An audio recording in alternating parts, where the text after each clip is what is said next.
सत्ता बदल गई। और संबित पात्रा है हमारे साथ, प्रवक्ता भारतीय जनता पार्टी के दिल्ली प्रदेश के।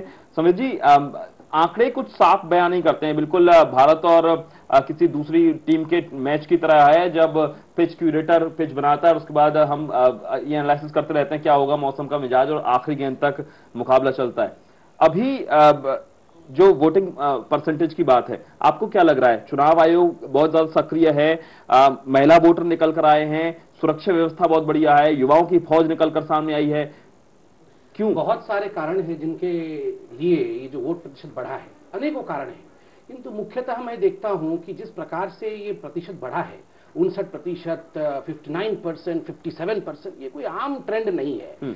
इसके पीछे मैं देखता हूं, मैं सहमत हूं प्रोफेसर साहब से कि गुस्सा आ रहा है लोगों में, लोग परिवर्तन चाहते हैं, क्योंकि अभी राष्ट्र में कोई उत्साह का माहौल नहीं है। लोग खुशी से वोट देने नहीं आ रहे हैं, गुस्से से निकले हुए हैं, परिवर्तन चाहते हैं। और गुस्सा किन कारणों से है?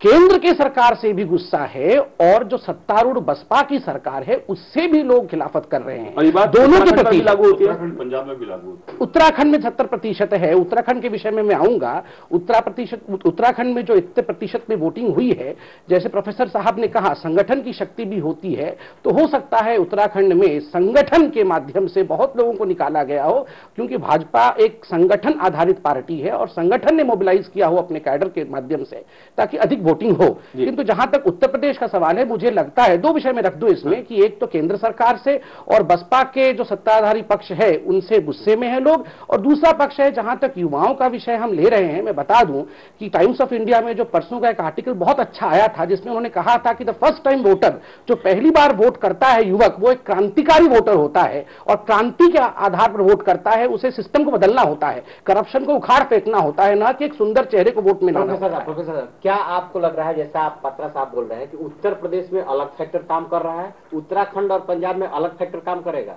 ऐसा तो नहीं होता है। एक्चुअली एक जो मानसिकता है आम मतदाता की, जितने भी सर्वे आ रहे हैं, जितनी भी बातें आ रही हैं, भारतीय जनता पार्टी तीसरे चौथे स्थान के लिए लड़ रही है, ऐसा कहा जा रहा है। बिल्कुल नहीं, अभी सर्वे बहुत अच्छे आ रहे हैं। हम दूसरे स्थान से पहले स्थान पे ऐसे दिखाए जा रहे कई जगहों पर। और जहां तक सर्वे का विषय है, स्पष्ट बहुमत तो नहीं मिलना है ना। देखिए, स्पष्ट बहुमत के विषय में बहुत लड़ाई हो चुकी है और कोई भी पार्टी स्पष्ट बहुमत में आ रहा हो ऐसा दावा नहीं किया जा सकता है। तब मैं ये जानना चाहता हूँ कि मायावती आंखें तरेर चुकी हैं कई दफा, आपके कड़वे अनुभव रहे हैं, मुलायम सिंह यादव आपको देंगे नहीं अपना सहयोग, कांग्रेस से भूल जाइए। नहीं, हमारे राष्ट्रीय अध्यक्ष नितिन गडकरी जी ने क्लियरली कहा है अगर स्पष्ट बहुमत नहीं मिलता है तो हम विपक्ष में बैठेंगे और किसी प्रकार का गठजोड़ करने में हम विश्वास नहीं रखेंगे। पत्रा जी, जो अखिलेश यादव है समाजवादी पार्टी के, यूथ वो हैं, जयंत चौधरी भी आए हैं, इनकी तरफ से राहुल गांधी ऑलरेडी कमान संभाले हुए हैं, उनकी तुलना में आपकी पार्टी ने यंग लीडरशिप नहीं दिया, उतारा गया उमा भारती को वही सोच करके। तो कहा यह जा रहा है कि यदि यूथ इस चुनाव में सबसे ज्यादा उत्साह के साथ मतदान किया है तो आपको तो उसका फायदा होता हुआ नहीं दिख रहा है। 4.5 करोड़। इसमें दो विषय रख दूं। पहला, आपने जिन दो यूथ का नाम लिया, राहुल गांधी जी का और आपने अखिलेश यादव जी का नाम, अखिलेश यादव जी का, मोटे तौर पे इन दोनों को यूथ के आइकॉन के रूप में देखा जा रहा है। आइकॉन के रूप में इन दोनों को ही एक पोलराइज्ड वे में देखा जा रहा है। इसमें मैं बता दूं इन दोनों का एक वंशानुगत राजनीतिक सीढ़ी है, वंश के आधार पर ये पहुंचे हैं और ऐसी बात नहीं है कि यूथ इसे देख नहीं रही है। भाजपा में संघर्ष की राजनीति रही है, संघर्षरत होकर युवा अंततः यूथ से निकलकर आगे लड़ता है। इसमें मैं दो विषय क्लियर कर दूं। पहला तो यह विषय था, यह भी देख रही है जनता। दूसरा विषय, जैसे मैंने कहा था कि जो पहले बार यूथ वोट करता है वो एक क्रांतिकारी रूप से वोट करता है, अन्ना फैक्टर भी इसमें काम करेगा। हम ये क्यों भूल रहे हैं कि रामलीला मैदान में हजारों लाखों की तादाद में यूथ ने तिरंगे को हाथ देश में। मोहन सिंह जी हैं हमारे साथ फोन लाइन पर, समाजवादी पार्टी के बड़े नेता हैं। मोहन सिंह जी, स्पष्ट बहुमत क्या मिल पाएगा किसी को? और आमतौर पर आंकड़े कहते हैं जब जब वोट डालने लोग ज्यादा जाते हैं तो स्पष्ट बहुमत नहीं मिल पाता है, और नहीं मिल पाया तो क्या करेंगे? वोट करेगा यूथ आइकन मानते हुए निश्चित रूप से जी। नहीं, मैंने बहुत जोर से पुरजोर तरीके से कहा, यूथ हो चाहे महिला हो चाहे कोई व्यक्ति हो, क्रांति के लिए और परिवर्तन के लिए वोट करता है, वरना इस प्रकार उत्साह से बाहर निकलकर अपने गुस्से को कोई जाहिर नहीं। अगर क्रांति के लिए वोट करेंगे तो क्यों भारतीय जनता पार्टी को वोट देंगे? नहीं, उनके पास विकल्प ही और कोई नहीं है, क्योंकि केंद्र। आपको क्या लग रहा है कि उत्तर प्रदेश और बिहार की राजनीति जिस तरह से है और जिस तरह से जातिवाद की जड़ें यहाँ पे गहरी है, आपको लग रहा है कि जो यूथ वोटिंग कर रहा है वो क्रांतिकारी बदलने के लिए कर रहा है, या उस पर भी जातिवाद हावी रहेगा? जातवाद बिल्कुल अलग नहीं हो पाएगा, लेकिन फिर भी हर इलेक्शन में 20 से 25% ऐसा मतदाता होता है कि वो ऐसा कुछ नहीं है। इसमें मैं याद दिला दूं आपको एक प्रोफेसर साहब कि मुख्यतः बिहार में जो हुआ है, जो महिलाओं को वोटिंग हुआ है, आंकलन लगाया जा रहा था कि महिलाएं वही करेंगी जो उनके पतिदेव कहेंगे, किंतु देखने को मिला कि महिलाओं ने बिल्कुल अपने सोच के हिसाब से वोटिंग की है। और मैं मानता हूं यूपी चूल्हा चौखट हमारी माताएं चलाती है और चूल्हा चौखट जो महंगाई के कारण त्रस्त है, माताएं उस हिसाब से वोट देंगे। और आपको लगता है कि ये महिलाओं का ये स्वाभाविक रूप से भाजपा के पक्ष में जाएगा? जी, आखिरी मिनट है, जल्दी से कंक्लूजन में जाना चाहूंगा। अब ये वोट महिलाओं वाला कहां जा रहा है?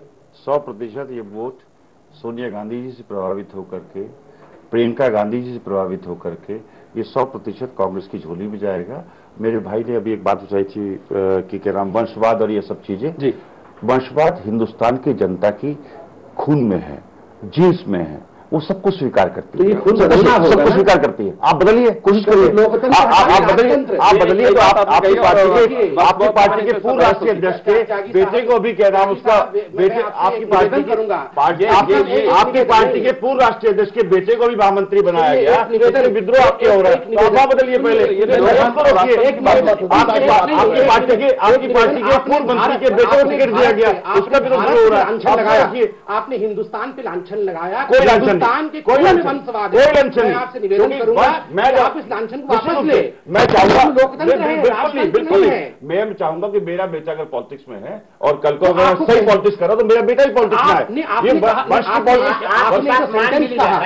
बात मान भी ली जाए तो एक बात तो तय है कि ये वंशवाद का जो सिलसिला शुरू होता है वो कांग्रेस से ही शुरू होता है। उसका असर अन्य पार्टियों भी पड़ा, भाजपा भी उससे कांग्रेस से होता है, लेनी पड़ेगी कांग्रेस, बिल्कुल मैं जिम्मेदारी लेता हूँ, कांग्रेस से होता है, लेकिन कांग्रेस का कुर्बानियों का, इस वंश का कुर्बानियों का बहुत बड़ा इतिहास है। राजीव जी ने कुर्बानी देने का बिल्कुल नहीं है। चर्चा आज हो रही थी कि जो वोटिंग परसेंटेज बढ़ा है वो किसकी झोली में जाएंगे वोट, और आखिर बढ़ा क्यों है। बात निकलकर सामने ये आई कि सबसे ज्यादा असर युवाओं और महिलाओं की वजह से पड़ा है। तीनों ही दौर में मत प्रतिशत में बढ़ोतरी में महिलाओं और युवाओं की भागीदारी सामने आई है। आगे के चरणों में भी अच्छा रहने की उम्मीद है। और देखने वाली बात यह है कि ये जमहूरियत का वोट है या फिर करिश्मा हो रहा है। इस चर्चा में फिलहाल इतना ही। नमस्कार।